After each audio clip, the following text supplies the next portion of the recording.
ఒకసారి ఇమాజిన్ చేయండి, 5 years back మీ favourite burger price వచ్చేసి 200 రూపీస్ ఉంది. అండ్ అదే బర్గర్ ప్రైస్ ఇప్పుడు వచ్చేసి 400 రూపీస్ అయింది. అండ్ అలాగే ఫ్యూయల్ ప్రైసెస్ ఇంక్రీజ్ అయ్యాయి, హౌస్ రెంట్స్ ఇంక్రీజ్ అయ్యాయి, అండ్ అలాగే మన మంత్లీ గ్రోసరీ ప్రైసెస్ కూడా ఎక్స్పెన్సివ్ అయ్యాయి. కానీ ఇక్కడ బిగ్గెస్ట్ క్వశ్చన్ ఏంటంటే, అసలు థింగ్స్ వాల్యూ ఇంక్రీజ్ అయ్యాయా ఆర్ లేదా మనీ వాల్యూ తగ్గిపోయిందా? అదే ఇన్ఫ్లేషన్.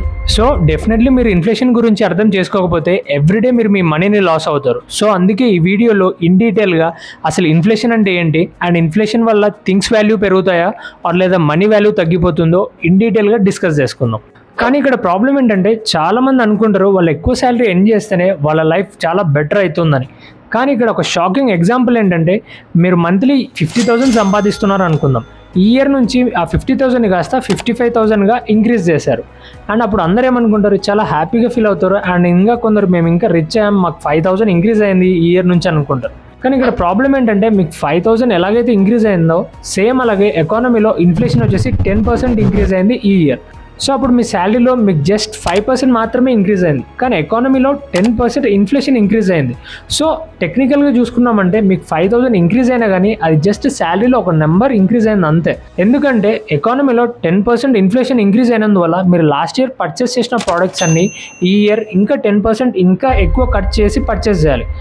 అలా చూసుకున్నా కానీ మీ శాలరీలో జస్ట్ 5% మాత్రమే ఇంక్రీజ్ అయింది, ఇంకా మీరు 5% ఇంకా ఎక్కువ వేసి ఈ ఇయర్ పర్చేస్ చేసుకోవాలి మీ ప్రోడక్ట్. సో అందుకే మీకు శాలరీ ఇంక్రీజ్ అయినా కానీ అదే ఇయర్లో ఇన్ఫ్లేషన్ కూడా ఇంక్రీజ్ అయినందువల్ల మీరు రిచ్ అసలు అవ్వలేరు. అండ్ అలాగే మీరు ఇంకా పూర్ అయినట్టే అర్థం మీ శాలరీ ఇంక్రీజ్ అయినా కానీ. సో ఇందుకోసమే ప్రతి ఇండియన్ అండ్ ఎవ్రీ ఇండివిజువల్ డెఫినెట్గా ఇన్ఫ్లేషన్ గురించి తెలుసుకోవాలి. అండ్ అలాగే ఇన్ఫ్లేషన్ వల్ల మన లైఫ్ ఎలా ఇంపాక్ట్ అవుతుందో డెఫినెట్లీ ఎవ్రీ ఇండివిజువల్కి ఒక ఐడియా ఉండాలి. సో ఇప్పుడు ఇన్ఫ్లేషన్ అంటే ఏంటో డిస్కస్ చేసుకుందాం. What is inflation? సింపుల్గా చెప్పాలంటే ఇన్ఫ్లేషన్ అంటే గూడ్స్ అండ్ సర్వీస్ ప్రైజెస్ టైంతో ఇంక్రీజ్ అవుతూ రావడం. ఇంకా సింపుల్గా చెప్పాలంటే మన మనీ వాల్యూ టైంతో తగ్గిపోతూ రావడమే ఇన్ఫ్లేషన్. దీని ఒక సింపుల్ ఎగ్జాంపుల్తో డిస్కస్ చేసుకుందాం. ఇప్పుడు మీరు బ్రెడ్ వాల్యూ వచ్చేసి 2 రూపీస్ పెట్టుకున్నారు, అండ్ మిల్క్ వచ్చేసి 3 రూపీస్ పెట్టుకున్నారు, అండ్ అలాగే ఎగ్స్ వచ్చేసి 4 రూపీస్ పెట్టుకున్నారు. సో ఇప్పుడు టోటల్ గ్రోసరీస్ బిల్ వచ్చేసి 9 రూపీస్ అయింది.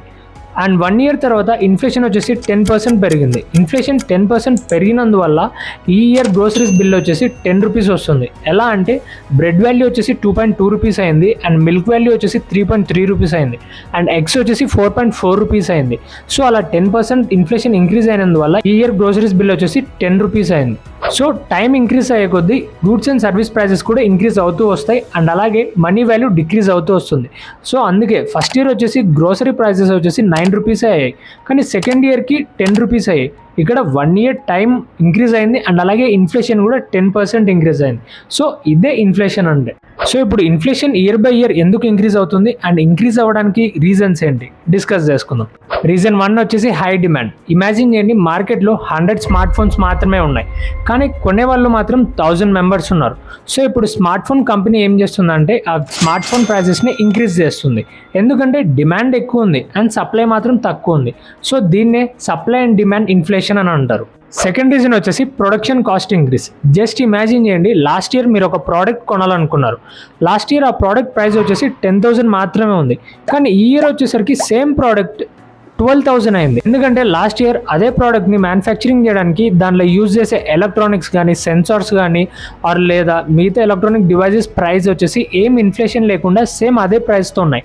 కానీ ఈ ఇయర్ వచ్చేసరికి సేమ్ అదే ప్రోడక్ట్ని మళ్ళీ తిరిగి మ్యానుఫ్యాక్చరింగ్ చేయడానికి యూజ్ చేసిన ఎలక్ట్రానిక్స్ కానీ సెన్సార్స్ కానీ ఇన్ఫ్లేషన్ 10% ఇంక్రీజ్ అయినందువల్ల దాని ప్రొడక్షన్ కాస్ట్ కూడా 10% ఇంక్రీజ్ చేశారు.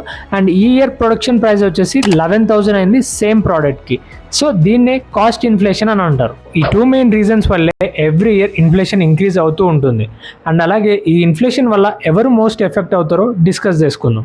ఫస్ట్ వచ్చేసి క్యాష్ ఎవరైతే ఎక్కువ సేవ్ చేస్తారో వాళ్ళే ఎక్కువ ఎఫెక్ట్ అవుతారు.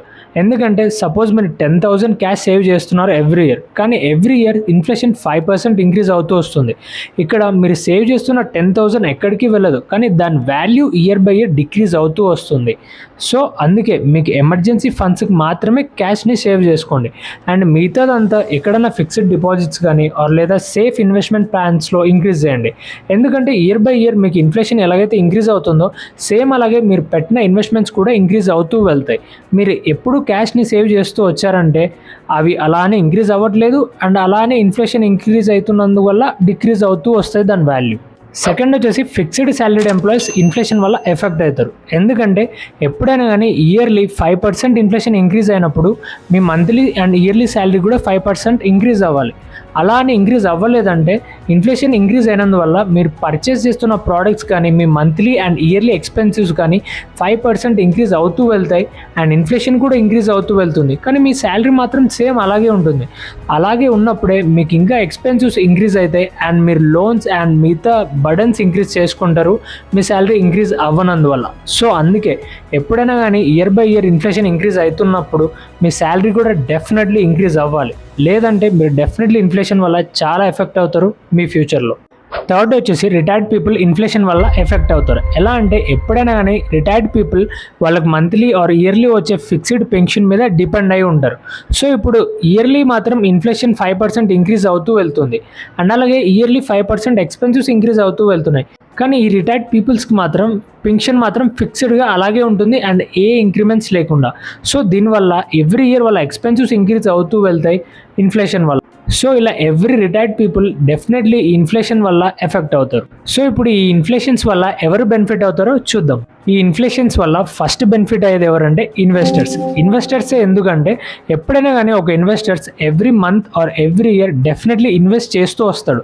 వీళ్ళు అస్సలకి క్యాష్ హోల్డ్ చేయరు అండ్ అలాగే బ్యాంక్స్లో సేవ్ చేయరు. వీళ్ళు ఎవ్రీ ఇయర్ ఇన్వెస్ట్ చేస్తూనే వస్తారు. అది ఎక్కడైనా కానీ లైక్ స్టాక్ మార్కెట్స్ కానీ మ్యూచువల్ ఫండ్స్ కానీ ఆర్ లేదా ఫిక్స్డ్ డిపాజిట్స్ కానీ వీళ్ళు ఇలా every month and every year invest చేస్తూ వస్తున్నందువల్ల ఇన్ఫ్లేషన్ 5% ఆర్ 10% ఇంక్రీజ్ అయినా కానీ సేమ్ అలాగే వీళ్ళు ఇన్వెస్ట్ చేసిన ఇన్వెస్ట్మెంట్స్ కూడా 5% ఆర్ 10% ఇంక్రీజ్ అవుతూ వస్తాయి.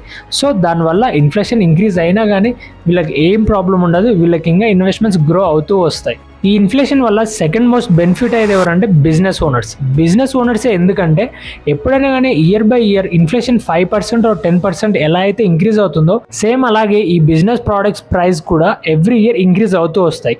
ఎప్పుడైతే ఈ బిజినెస్ ప్రోడక్ట్ ప్రైస్ కూడా ఇంక్రీజ్ అవుతూ వస్తాయో ఈ బిజినెస్ ఓనర్స్ రెవెన్యూ చేంజ్ అవుతుంది అండ్ ఇయర్ బై ఇయర్ ఈ బిజినెస్ ఓనర్స్ రెవెన్యూ ఇంక్రీజ్ అవుతూ వస్తుంది అండ్ ప్రాఫిట్స్ కూడా ఇంక్రీజ్ అవుతూ వస్తాయి. సో ఈ ఇన్ఫ్లేషన్ వల్ల ఈ బిజినెస్ ఓనర్స్ కూడా చాలా బెనిఫిట్ అవుతారు. సో ఇప్పుడు ఈ ఇన్ఫ్లేషన్స్ నుంచి మన మనీని ఎలా ప్రొటెక్ట్ చేసుకోవాలి? ఫస్ట్ ఎప్పుడైనా కానీ క్యాష్ని ఎక్కువ క్యారీ చేయకూడదు. మనకి ఎంతైతే నీడ్ ఉందో అంత మాత్రమే క్యారీ చేసుకోవాలి అండ్ మిగతాదంతా మనం ఇన్వెస్ట్మెంట్స్ చేసుకోవాలి ఆర్ లేదా సేవ్ చేసుకోవాలి అంతే. అండ్ సెకండ్ వచ్చేసి మనం ఎవ్రీ ఇయర్ స్కిల్స్ని ఇంప్రూవ్ చేసుకుంటూ ఉండాలి. ఎవ్రీ ఇయర్ న్యూ టెక్నాలజీస్ ఎలా అయితే వస్తున్నాయో సేమ్ అలాగే ఆ న్యూ టెక్నాలజీస్కి మనం కొత్త స్కిల్స్ని నేర్చుకొని అడాప్ట్ అవుతూ ఉండాలి. థర్డ్ వచ్చేసి మనం మల్టిపుల్ ఇన్కమ్ సోర్సెస్ని క్రియేట్ చేయాలి. ఎప్పుడైనా కానీ మనం ఒకటే ఇన్కమ్ సోర్స్ మీద డిపెండ్ అవ్వకూడదు. ఎందుకంటే ఫ్యూచర్లో ఆ ఇన్కమ్ సోర్స్ ఉండొచ్చు ఆర్ లేదా పోవచ్చు. అదే మనం మల్టిపుల్ ఇన్కమ్ సోర్సెస్ని క్రియేట్ చేసామంటే ఒక ఇన్కమ్ సోర్స్ బై ఛాన్స్ పోయినా కానీ ఇంకో ఇన్కమ్ సోర్స్ ఉంది కాబట్టి మనం సర్వైవ్ అవ్వగలం. అండ్ అలాగే ఫోర్త్ వచ్చేసి ఎప్పుడైనా కానీ మనకు వచ్చే ఇన్కమ్ని మనం ప్రాపర్గా బడ్జెటింగ్ చేసుకోవాలి. బడ్జెటింగ్ చేస్తే ఏమొస్తుందంటే మనం ఎక్కడ ఇన్వెస్ట్ చేయాలి అండ్ ఎంత సేవ్ చేయాలి, అసలు మనకి ఎవ్రీ మంత్ ఎంత ఇన్కమ్ వస్తుందో మనకి ప్రాపర్ నాలెడ్జ్ ఉంటుంది. సో ఇప్పుడు అందరికీ ఇన్ఫ్లేషన్ అంటే ఏంటి అండ్ ఇన్ఫ్లేషన్ అనే టాపిక్ పైన పూర్తిగా క్లారిటీ వచ్చింది అనుకుంటా. సో ఈ వీడియో చాలా ఇన్ఫర్మేటివ్గా అనిపించిందంటే లైక్ చేయండి, షేర్ చేయండి అండ్ సబ్స్క్రైబ్ చేయండి. Thank you.